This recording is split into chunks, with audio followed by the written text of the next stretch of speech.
ജെറുസലേമിന് ശിക്ഷ. ധിക്കാരിയും മലിനയും മർദ്ദകിയുമായ നഗരത്തിന് ദുരിതം. അവൾ ആര് പറഞ്ഞാലും കേൾക്കുകയില്ല. അവൾ ശിക്ഷണത്തിന് വഴങ്ങുന്നില്ല. അവൾ കർത്താവിൽ ആശ്രയിക്കുന്നില്ല. തൻ്റെ ദൈവത്തിങ്കലേക്ക് അവൾ തിരിയുന്നില്ല. അവളുടെ പ്രഭുക്കന്മാർ അവളുടെ മധ്യേ ഗർജിക്കുന്ന സിംഹങ്ങളാണ്. അവളുടെ ന്യായാധിപന്മാർ സന്ധ്യയ്ക്ക് ഇര പിടിക്കാൻ ഇറങ്ങുന്ന ചെന്നായ്ക്കളാണ്. അവ പ്രഭാതത്തിലേക്ക് ഒന്നും ശേഷിപ്പിക്കുന്നില്ല. അവളുടെ പ്രവാചകന്മാർ ദുർമാർഗികളും അവിശ്വസ്തരുമാണ്. അവളുടെ പുരോഹിതന്മാർ വിശുദ്ധമായതിനെ അശുദ്ധമാക്കുന്നു. അവർ നിയമത്തെ കയ്യേറ്റം ചെയ്യുന്നു. അവളുടെ മധ്യേയുള്ള കർത്താവ് കുറ്റമറ്റ നീതിമാനാണ്. എല്ലാ പ്രഭാതത്തിലും മുടങ്ങാതെ അവിടുന്ന് തൻ്റെ ന്യായം വെളിപ്പെടുത്തുന്നു.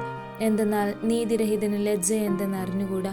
ഞാൻ ജനതകളെ വിച്ഛേദിച്ചു കളഞ്ഞു. അവരുടെ കോട്ടകൾ ശൂന്യമായിരിക്കുന്നു. അവരുടെ വീഥികൾ ഞാൻ ശൂന്യമാക്കി. അതിലെ ആരും കടന്നു പോകുന്നില്ല. അവരുടെ പട്ടണങ്ങൾ വിജനമാക്കപ്പെട്ടിരിക്കുന്നു. ഒരുവൻ പോലും അവിടെ വസിക്കുന്നില്ല. തീർച്ചയായും അവൾ എന്നെ ഭയപ്പെടും. അവൾ ശിക്ഷണം സ്വീകരിക്കും.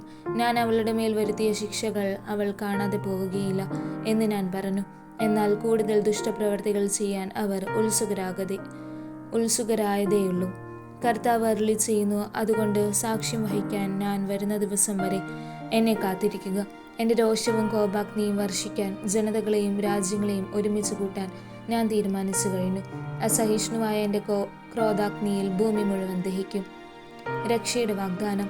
കർത്താവിൻ്റെ നാമം ജനതകൾ വിളിച്ചപേക്ഷിക്കാനും ഏകമനസ്സോടെ അവിടത്തേക്ക് ശുശ്രൂഷ ചെയ്യാനും വേണ്ടി അന്ന് ഞാൻ അവരുടെ അധരങ്ങളെ ശുദ്ധീകരിക്കും.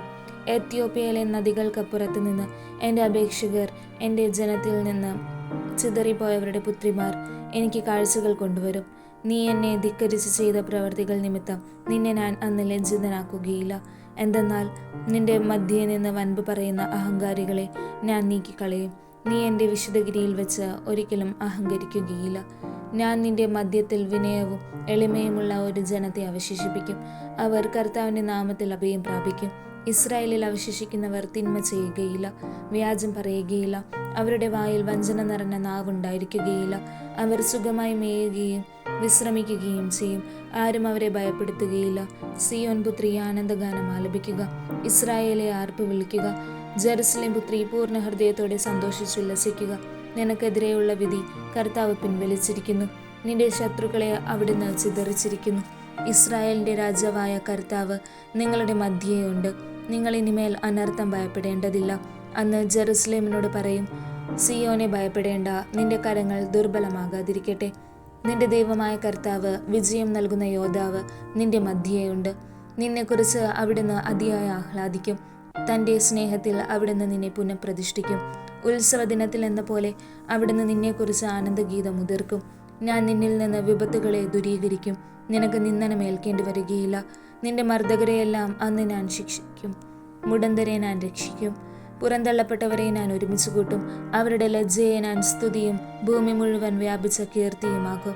അന്ന് നിങ്ങളെ ഒരുമിച്ച് കൂട്ടുന്ന അന്ന് ഞാൻ നിങ്ങളെ സ്വദേശത്തേക്ക് കൊണ്ടുവരും. നിങ്ങൾ കാണുകയും നിങ്ങളുടെ സുസ്ഥിതി ഞാൻ പുനഃസ്ഥാപിക്കുമ്പോൾ നിങ്ങളെ എല്ലാ ജനതകളുടെയും ഇടയിൽ ഞാൻ പ്രഖ്യാതരും പ്രകീർത്തരുമാക്കും. കർത്താവ് അരുളി ചെയ്യുന്നു.